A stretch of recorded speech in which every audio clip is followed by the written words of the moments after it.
What are you hoping to get out of tomorrow night? Just closer to a real game. I think playing more minutes. I think we're going to play closer to our normal minutes. Obviously, having to face that altitude, see a division opponent, a new look, for them. Added a lot of guys to the roster.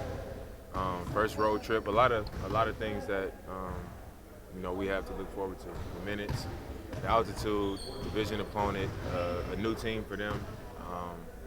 First road trip, so I think it's going to be a good thing for us. Kind of the closest thing to a dress rehearsal you'll have tomorrow? Yeah. Do you try to approach as close to a regular season game as you can? I mean, I know. Yeah, I think you should. It's hard to, when you know it's not going to count for you or against you. The later I get in my career, it gets harder and harder to go out there and not take it serious, because you don't ever want to go out there and BS in the game, but to just go out there like, this is it, like this really counts. So I think this is as close in the preseason as it's going to get to it. So. Is there a time when you feel like the team is ready, or is that more like a season-long journey kind of thing? Because I think in some respects, people want to be like, oh, you need to be ready for opening night. I mean, that's the thing. You never. We've had preseasons where we played great, and then we start slow, and then we just play okay in the preseason, and then when you know it's time, it's like your body just knows, and your mind just knows, and you're able to tap into something different. Like in training camp and practice, like I'm able to turn it on, turn it up when I feel like wanting to get aggressive and score and stuff like that. And even in last game, I felt like I didn't play well at all, but I was still able to put together a solid game. And then when the regular season comes, it's like I'm in a different gear. It's like my body and my mind can just feel that, this counts. And it's hard to bring that to preseason. What do you think about what Zach's been doing the first 3 games? I like what he's doing. He's been really aggressive and assertive, and I think that's growth. In the past, he didn't want to step on anybody's toes or try too hard. And just to see him confident and aggressive, taking shots when he's open, trying to score when he gets the ball on the block, aggressive defensively. He's really vocal on the defensive end, and you can tell he's trying to step into being that guy, at the 4 spot, and that's what we're gonna need from him. I saw that Jonathan Yim's out there, rebounding for you guys. What does it mean to see him back out on the court, helping us out now? I mean, that's just who Yim is. I think, everything that he's been through, him and his family, for it to be a priority for him to work his way back and, be hands-on and to be a part of what we're doing. It speaks to who he is as a person. And reaching out to me, you need video, you need somebody to rebound, you need a passer, you're just always there. And still going through, his own recovery. I think, like I said, it just says, everything that you need to know about John Yim. With all the big names y'all have, the vets you have on this team, low-key, Zach is a really important piece for you guys. So He really is. sum up how important he is. I think we've added a lot of quality pieces and complementary pieces, but in my mind, in my opinion, I think Zach and Ant, what they're able to do this season could really put us over the top. What makes you think he's ready? Zach's ready. I see a lot CJ took that year leap and it's still it's not, he wouldn't be the first. It's always the third year here. Yeah. It was CJ, AC, the same thing. Pat, Jake, it's always the third year. So hopefully it continues.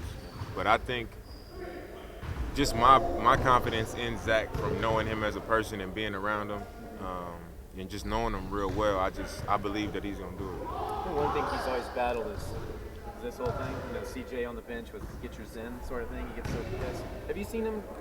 Sounds like Zach? Yeah, I mean, he just loses his mind sometimes. He's super competitive. He cares a lot, and some guys like me, when I get upset or if something is bothering me, I'll push through it internally. I'll just kind of talk to myself and deal with it myself, and just I won't let nobody see that I'm bothered or let nobody see that it's getting to me. I'll just kind of work through it. And he's he don't care. He gonna yell out loud and knock stuff down or whatever, and there's nothing wrong with that. Yeah. I think he's trying to get rid of that though, yeah. I mean, of course, as he gets older, he'll get rid of it because it's it's a young man's behavior more so than an older one. So I think he'll slowly come out of it, but it's also nothing wrong with showing emotion and caring the way he does. At least you know that he's not careless. So I don't have a problem with it.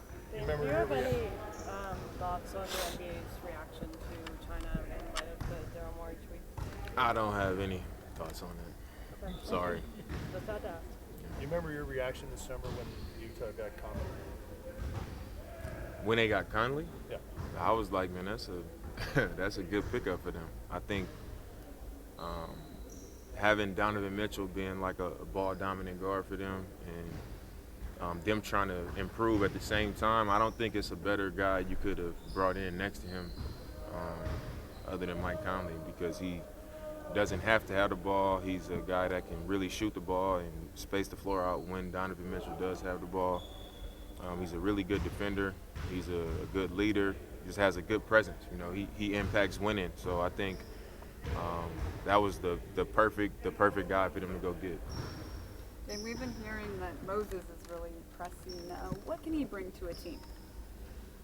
I think just turned 20, being undrafted, and just so much upside. Since September, he's been offensive rebound after offensive rebound after offensive rebound. He runs the floor well. He's receptive, and of information. He takes criticism. It's just like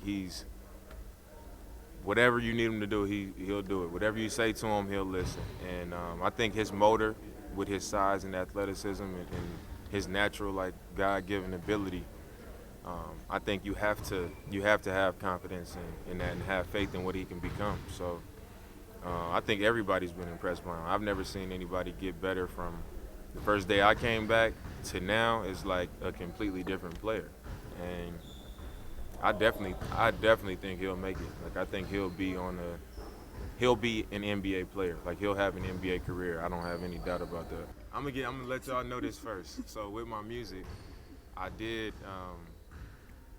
a lot of my stuff this summer. So I can have stuff to continue to roll out during the season. But you guys have to know firsthand that it's not happening during the season. So I don't need y'all talking about, is Dame doing his music and Dame this, because So the you're music. saying you were in the studio last night. Is what you're saying. Right, I was there last night. So this summer I recorded everything I needed to record. I did all my partnerships and all my stuff to roll out my music in advance. So now I can leave it to my people, my representation and all that stuff, to just keep it rolling out and doing all this stuff. So all this stuff was done far before the season, so don't worry about it. Is that different than how you've done it in the past? Well, in the past, I usually put my album out about now, about this time. But then after that, I just everything goes away. But I did a lot more stuff in advance. So over the course of the season, like All-Star break and Christmas and just different points of the season, I can still keep that stuff pushing. It's hard to. Are you saying you recorded some Christmas? Say there's a Christmas album. Got a Dane Christmas now. Nah, but I'm gonna have some stuff coming. I was just saying that for those are big moments throughout the season. You know what I mean? So y'all gonna have some stuff to look forward to.